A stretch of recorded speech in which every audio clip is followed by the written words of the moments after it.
Good evening friends. जैसा कि मैं आपसे वादा किया था कि मैं शाम को आऊँगा, लेकिन कुछ टेक्निकल प्रॉब्लम्स की वजह से मैं आ नहीं पाया। दोस्तों, मैं आपको के सामने जो है मैं कुछ मिसलेनियस क्वेश्चंस लेके आया हूँ जो कि परीक्षाओं में पूछे जाते हैं और एक किसी किताबों में मिलते नहीं हैं। कई क्वेश्चन इसमें बार बार परीक्षाओं में पूछे भी गए हैं, लेकिन किसी एक किताब में मिलते नहीं हैं।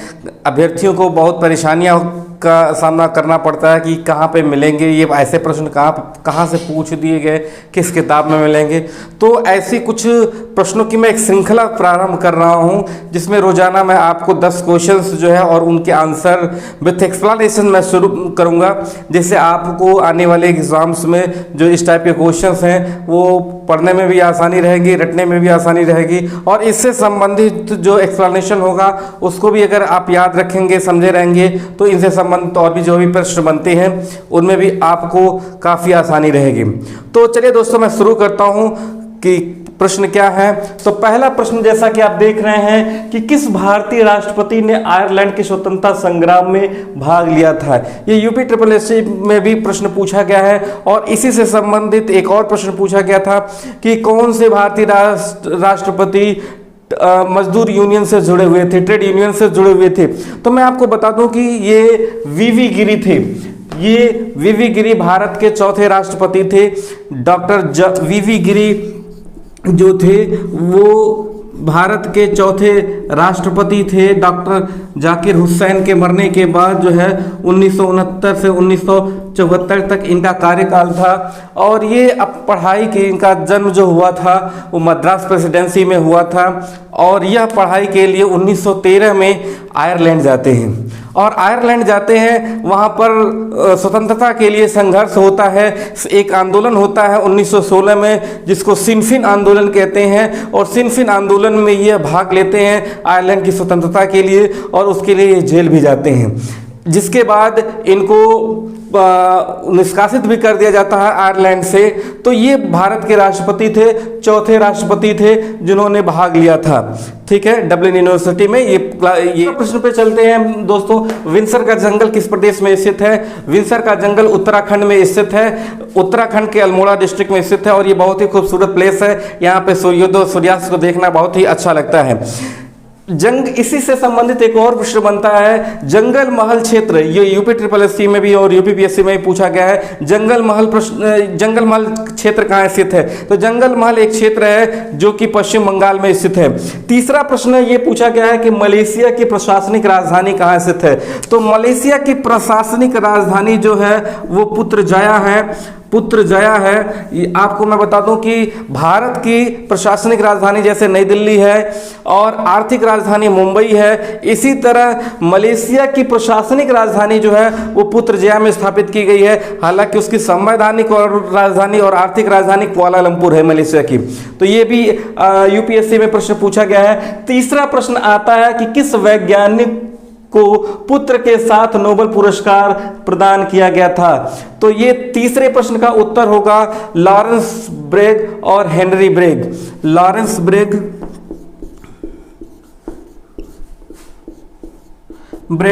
और वह हेनरी ब्रेग पिता थे। और मैं आपको बताऊं कि इन दोनों लोगों को भौतिक का नोबेल दिया गया था। पिता पुत्र को एक साथ 1980 में नोबेल पुरस्कार प्रदान किया गया था। इसके अलावा एक प्रश्न और आता है कि कितने लोगों को 2 बार नोबेल पुरस्कार प्रदान किया गया था? तो मैं आप लोगों को बता दूं कि अब तक 4 लोगों को 2 बार नोबेल पुरस्कार प्रदान किया गया है, जिनमें मैडम क्यूरी हैं, उनको 1903 में एक बार भौतिकी के लिए, फिर 1911 में उनको रसायन का नोबेल दिया गया था। उसके बाद लिनस पॉलिंस को 2 बार दिया गया है। एक बार 1954 में दिया गया है, दूसरी बार 1964 में दिया गया है। तीसरे जो है जॉन बार्डीन है, 1956 में दिया गया है, 1972 में दिया गया है। और एक फ्रेडरिक शेंगर हैं, जिनको 1958 और 1980 में 2 बार नोबेल पुरस्कार दिया गया है। इसके लिए आप चाहें तो एक सूत्र भी याद कर सकते हैं, मैडम जॉन फ्रेंडली हैं। ये प्रश्न अगर ये आप सूत्र याद रख सकते हैं तो आपको आसान हो जाएगा। मैडम मतलब madam Curie, John Bardeen, Frederick Sanger, Linus Paulings. Linus Paulings, madam Curie, madam Curie, John Bardeen, Frederick Sanger और लिनस पॉलिंस।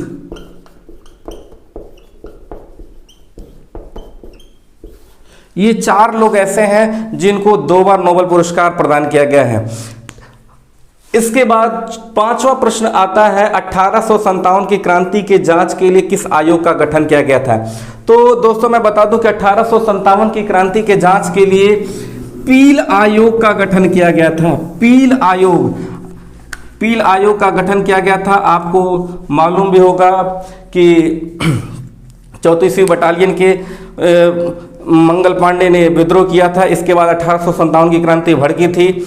सबसे पहले जो है मेरठ के सैनिकों ने विद्रोह किया था। मेरठ के सैनिक जाते हैं दिल्ली में बहादुर शाह जफर को नेतृत्व अपना सौंपते हैं और वहाँ से जो है प्रारंभ होता है 1857 की क्रांति। 1857 की क्रांति से एक और प्रश्न पूछा जाता है कि उसका प्रतीक क्या था। तो उसका प्रतीक जो था रोटी और कमल था।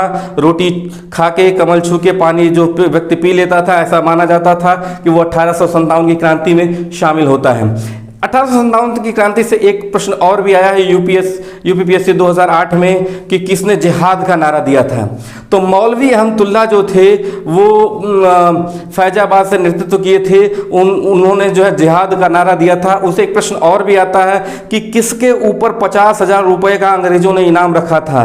तो मौलवी अहमदुल्ला जो थे उन पर 50,000 रुपये का इनाम भी अंग्रेजी सरकार ने रखा था। हालांकि 1857 से बहुत सारे प्रश्न बनते हैं, लेकिन कुछ इंपॉर्टेंट प्रश्न हैं जो मिसलेनियस है, जो मैं आपको बता देता हूं। बहुत सारे प्रश्न आप जानते भी होंगे। अगला प्रश्न आता है हाजी पीर की लड़ाई कब लड़ी गई थी। तो हाजी पीर की लड़ाई 1965 में। हाजी पीर एक जगह है, वो जम्मू कश्मीर में स्थित है और यहाँ पर पाकिस्तानी सेना कब्जा कर लेती है। इसको स्वतंत्र कराने के लिए भारतीय सेना पाकिस्तानी सेना पर आक्रमण करती है और इसी के बाद से जो 1965 का युद्ध माना जाता है। तो ये हाजी पीर की लड़ाई जो हुई थी वो 1965 में हुई थी। अगला प्रश्न आता है कि कोडवा भाषा किस राज्य में बोली जाती है। तो कोडवा भाषा जो है वो कर्नाटक राज्य की भाषा है। कहाँ की भाषा है? कर्नाटक राज्य की भाषा है। कर्नाटक के कोडगु जिले में ये भाषा बोली जाती है। हालांकि ये बहुत ही विलुप्त हो चुकी है और वहाँ पर भी अब कन्नड़ ही भाषा बोली जाती है। ये द्रविड़ियन परिवार की भाषा है, लेकिन अभी भी कुछ जगहों पे ये प्रचलन में है। ये प्रश्न आया भी है, यूपीएससी का भी प्रश्न है और यूपीपीएससी का भी प्रश्न है। अगला है भारत की दूसरी स्वतंत्रता पुस्तक के लेखक कौन थे। तो भारत की दूसरी स्वतंत्रता पुस्तक के लेखक सर्वोदय आंदोलन के जनक जयप्रकाश नारायण थे। जयप्रकाश नारायण को लोक नायक भी कहा जाता है, आप जानते भी हैं, बिहार के रहने वाले थे। तो ये जयप्रकाश नारायण की पुस्तक थे। दोस्तों आप इसको लिखते रहिएगा, क्यों बार बार आप देख भी सकते हैं, वीडियो को देख सके जो भी आप अपना नोट्स बनाते रहिए। मैं बहुत सारे इसके बारे में एक्सप्लेनेशन दे रहा हूं, तो आप, हालांकि मैं सारी चीज़ों को लिख नहीं सकता, मैं बोल देता हूं, तो आप इसको आगे लिखते रहिएगा। अगला प्रश्न आता है कल्पसर परियोजना किस राज्य में स्थित है। कल्पसर परियोजना जो है गुजरात में स्थित है।